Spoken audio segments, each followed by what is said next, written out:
the MCMH show. I'm your host Malcolm, and this time around, it's review time, ECW review time. Now, what am I gonna do? Well, if you haven't read the title screen yet, I think you should already know. I have done Heatwave 99, Anarchy Rules 99. Now it's time to go into November. But why should you go into November when you're in January? Anyway, that's not the point. Maybe I'll do an ECW November to Remember 2000 in November. Who knows? Anyway, let's go to 99 as in November to Remember 99. Wow. First off, let's talk about this. The event took place in Buffalo, New York, November 7th, 1999, of course. And let's talk about ECW as a whole right now. The Dudley Boys. The Dudley Boys were gone right after Heat 99 and they went to the WWE. So there's also at Anarchy Rules 99, there's a new ECW World Heavyweight Champion. And his name is Mike Awesome, ladies and gentlemen. If you've seen my Anarchy Rules 99, Mike Awesome is now the new ECW champion. So it's going well for ECW. And one more thing, like you see in the DVD cover. Yep, that's right. The return of the Sandman. Sandman came, I believe, around Octoberish. He came back in October when Tommy Dreamer and Raven were feuding with the Impact players at the time. So, without further ado, how was the return of the Sandman? We'll get to that later, but right now let's get into this whole review. We start off the night with Joey Styles, and Joel Gertner talking about the run through of the show until they get interrupted by Joel Gertner. And when Joel Gertner says, "Hey Cyrus, I want to be the one to do the call the pay per view with Joe," and then they have their little thing here and there. And I believe this was the start of the Joel Gertner versus Cyrus the Virus rivalry. I believe this pay per view started it. And then they get interrupted with Taz, and Taz just basically calls out Joey Styles saying, "Hey, like this, why haven't you called me? Why haven't you answered any of my messages? Why? I just want to know why. Why did you call me a coward for choking out Rob Van Dam? Why? I want to know why." Joey can't, hardly explain to himself against Taz, so Joey threatens to choke out. So Taz tries to threat Joey Styles by choking him out with the Taz mission. Of course, Joey Styles, he leaves the ring automatically. And then Taz just looks at Joel Gertner, and it seems like he's about to knock out Joel. And Taz gave Joel the same warning that he gave Joey, but instead Joel couldn't make it, and he got Taz missing. He got choked out, and then Cyrus thanks Taz, and Taz thanks Cyrus. So, was there a little bit of a plan to get Joel Gertner to not do the pay per view? Eh, who knows? But who knows? Well, we get off with our first match of the night: Simon Diamond versus Spike Dudley. Okay, well, actually, that's not what really happened. It was supposed to be Simon Diamond was just there to cut a promo with his bodyguard, and I can't believe I'm gonna say it. The guy's name is Dick Hertz, and yes, laugh it up. That's what the guy's name is. His name is Dick Hertz.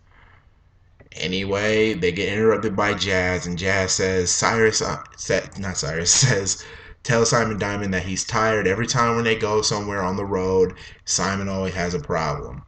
So Simon and Dick attack Jazz, and then we get our first match of the night.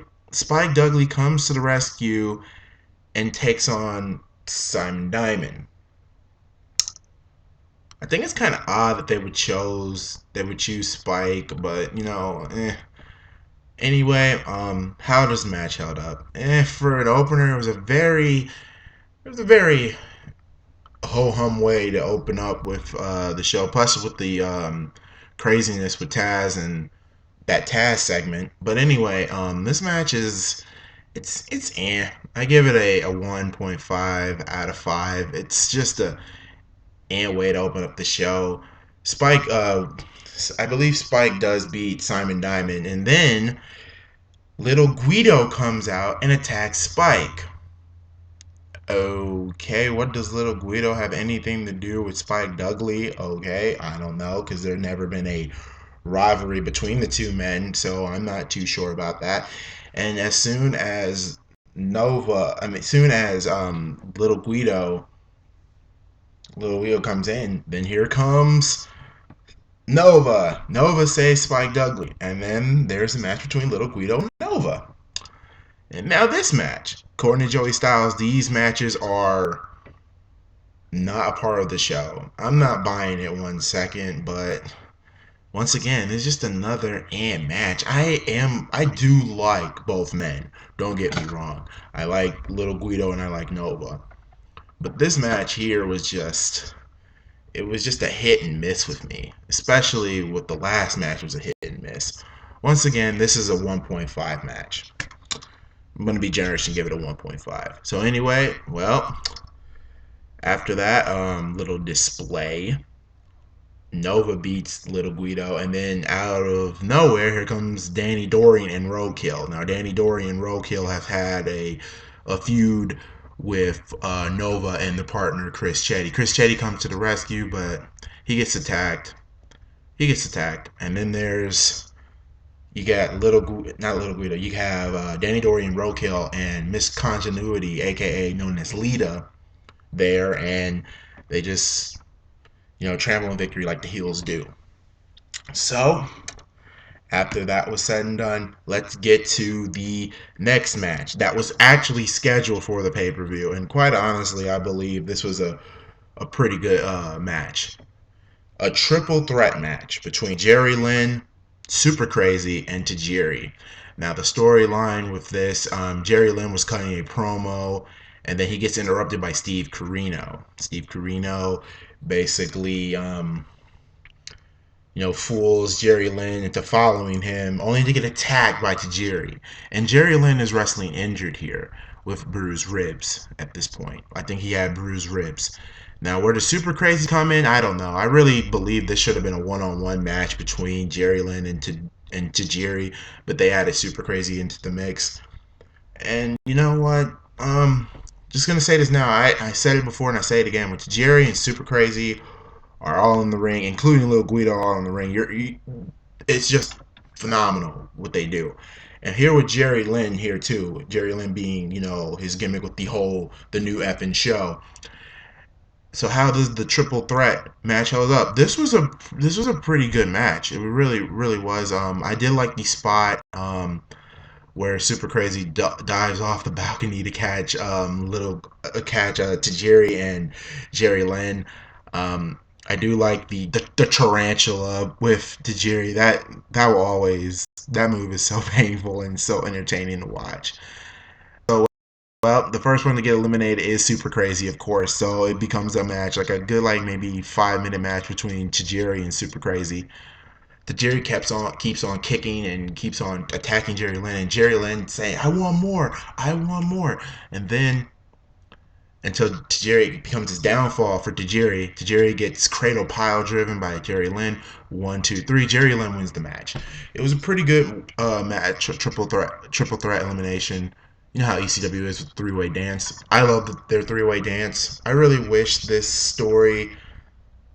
Well, actually, this rivalry still continues into the next pay-per-view, which I'll get to next time. So anyway, this match gets a 3 out of 5. It was a pretty good match. Next, we get Dubalies versus New Jack, Axel Rotten, and Balls Mahoney. Now, the story here, like I said in Anarchy Rules, and I was kind of half right. Tony DeVito and Angel, they formed a group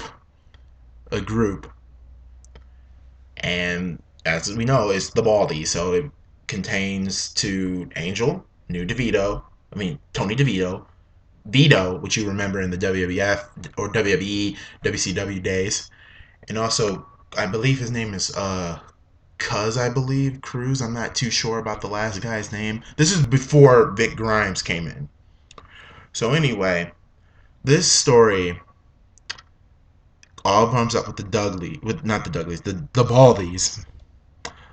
The Baldies, they Angel, he staples New Jack in the eye, like legitly in the eye, and then all these, they just staple New Jack in the eye, and the chair swinging freaks known as Axel Rotten and Balls Mahoney demanded to have the Baldies at this pay per view match. Now this match was just a straight up brawl, and it was just a straight up. It's just like straight up ECW with their hardcore backyard. And you know what? The fans, I'm gonna say this right now.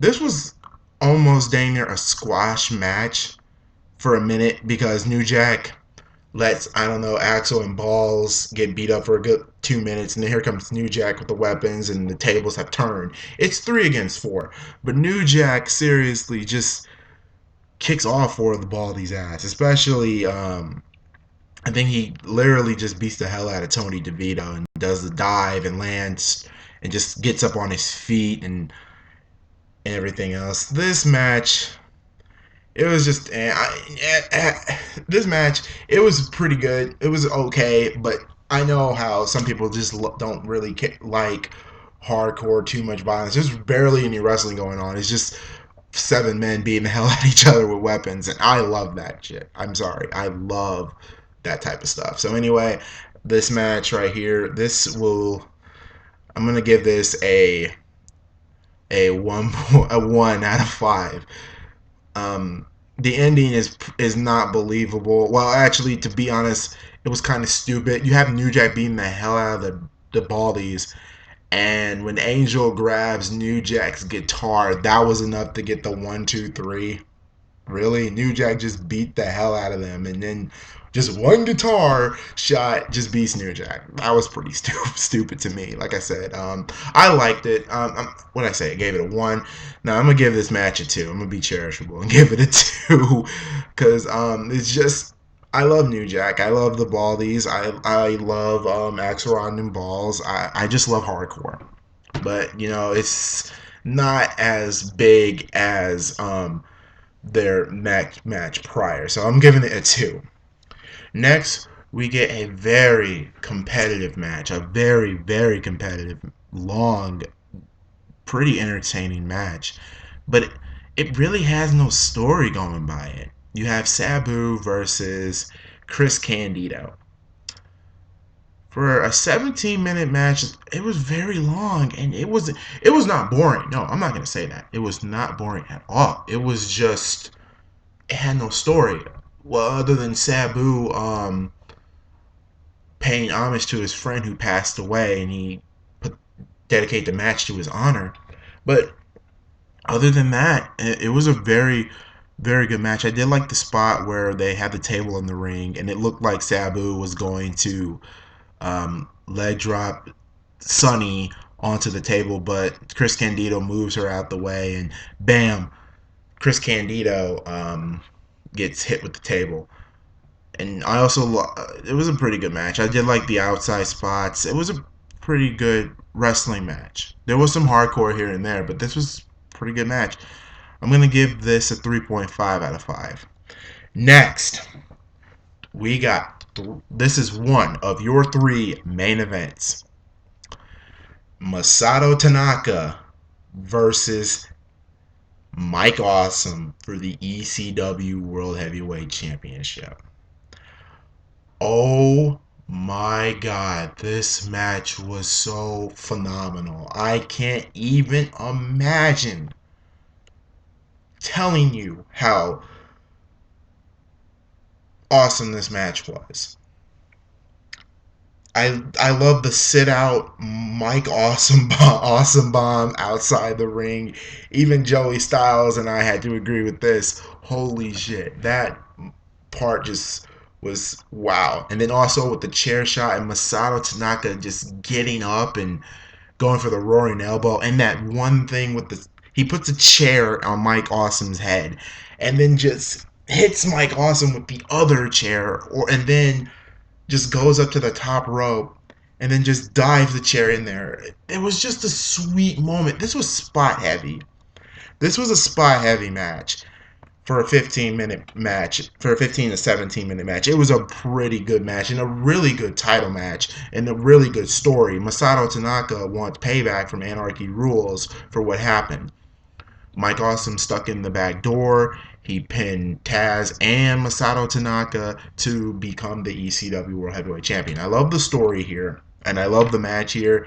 It's a great title match. I'm gonna give the, but it could have been just a little longer. 17 minutes is not enough. It should have been at least 20 minutes, or hell, like 20, yeah, just 20 to 25 minutes, just a little bit longer. But doesn't hurt from the match though.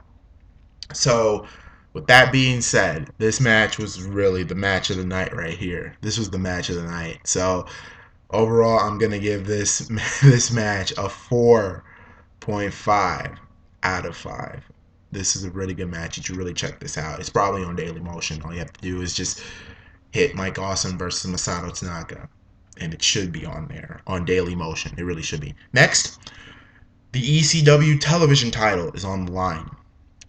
You have Taz versus Rob Van Dam. Now, I know a lot of people are thinking, why isn't Taz going for the ECW World Heavyweight Championship? Well, that is a good question, but like he said earlier, so I guess the story here is that Taz choked out Rob Van Dam, and Rob Van Dam wants payback from getting choked out by Taz.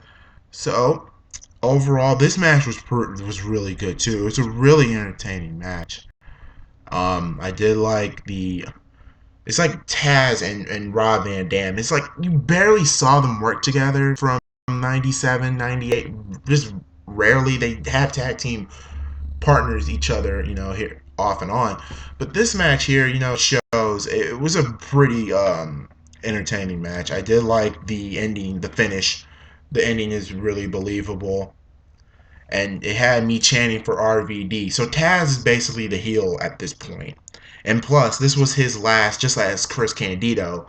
These were these two men's last night in last pay per view in ECW. Because I remember Taz went to the WWF in January and he choked out Kurt Angle in Royal Rumble 2000. And I believe Chris Candido, I think he went back to WCW. I'm not too sure, but anyway, overall, I did like the split-legged moonsault, and I love Rob Van Dam when he just literally when he does the 5-star frog splash at the end and lands on Taz. Rob Van Dam literally bounced. He literally bounced. So that lets you know right there that he hit Taz hard with that frog splash. Anyway, it's a really good title match. The story is just is a lot. So just to be cherishable, I'm giving this a. I was gonna give it a 3.5 out of 5. I'm giving this a 4 out of 5. So finally, we come to the main event. The Impact Players and Rhino will take on the tag team champions of Tommy Dreamer Raven, and the return of the one, the only, the hardcore icon himself, the Sandman. Yes, this was Sandman's return pay-per-view. And this match was very short. This was like I don't know, a 9 to 10 minute match. For a 6-man tag team match, I don't believe this match should have been a little bit longer. Especially this is the Sandman's return. Seriously, this match could have been at least like 15 minutes, but no, this is like 9 minutes. Like almost 9. It hardly even hit 10 minutes.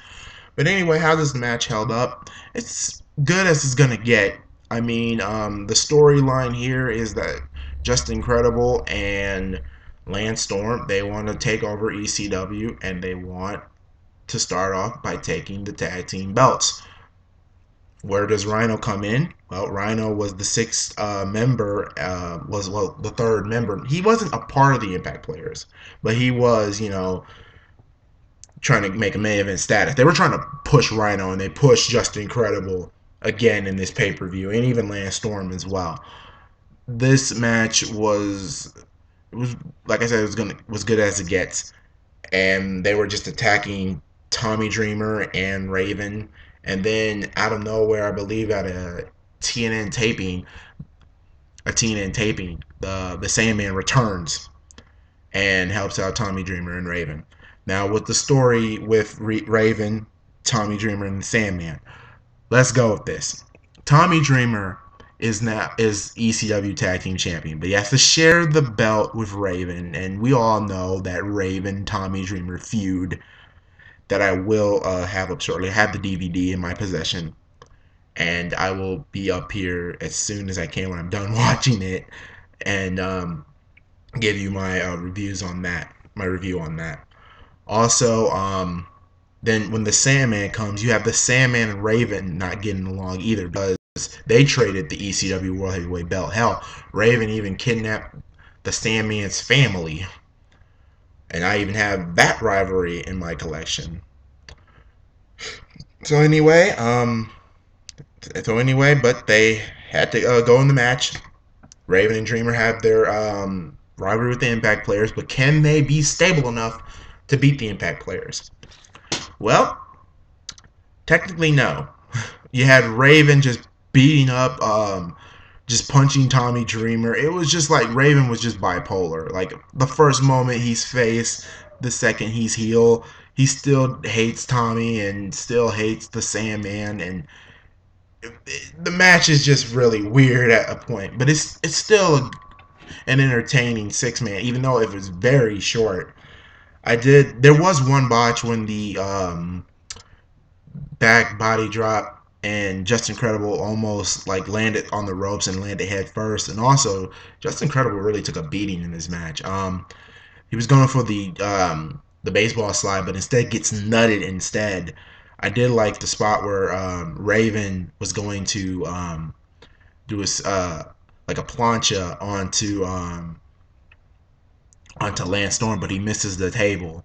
And the ending, it had Justin Credible, Francine and Dawn Marie having a cat fight, and it also, you have the Sandman making out with Dawn Marie, which was pretty funny. And then it looks like the Sandman was going to cane the crap out of Justin Credible to get payback because it was Justin Credible who laid out the Sandman. But Raven attacks Sandman with the Singapore cane and then just watches Justin Credible, that's incredible, the Sandman. 1, 2, 3, the Impact players and Rhino pick up the victory. So, overall, this match was okay. It really didn't feel like a main event, and it should have been better for the Sandman's homecoming. I did like the ending, but this match should have been longer. Should have been 15 minutes or so, not 9 minutes. And the rating will affect on that. So anyway, this match, it will get a 3 out of 5. So overall, ECW's November to Remember is a barely above average show. You have some matches. Basically, you got the Jerry Lynn to Jerry and Super Crazy match. That was a 3-star match. You had Sabu and Chris Candido. That was a pretty good match. Then you had Mike Awesome Masao. It's not a good match. Rob Van Dam and Taz. But there are some and then you got the returning Sandman match. But why is it barely above? Well, normally it's just time. Like there should have been more time with the Masato Tanaka and Mike Awesome match. And also, the main event, 9 minutes? Seriously? 9 minutes. It shouldn't be 9 minutes, guys. It should have been 15. But anyway, yeah, and then you got some matches that really didn't belong here in this card to begin with. Simon Diamond versus Spike and Little Guido versus Nova. Like, it's just like those two matches should have been on TNN. I'm sorry. And it looked like the main event was more like a TNA main event. So overall, even though Mike Awesome got a 4.5, the ECW World Title got a 4.5, the the TV match and that too, but overall it really affects. So overall, ECW is November to Remember is just barely above average, and it's gonna cost from it. So overall, this whole pay per view, I would recommend Jerry Lynn to Jerry in the Super Crazy match. That was a really good match. Sabu and Chris Candido, Mike Awesome and Masato Tanaka, Rob Van Dam and Taz. Yep, Rob Van Dam and Taz. And those are the matches. And if you want to watch the main event, you can. I would semi recommend it if you're a huge fan of Raven, Sandman, Tommy Dreamer, like I am.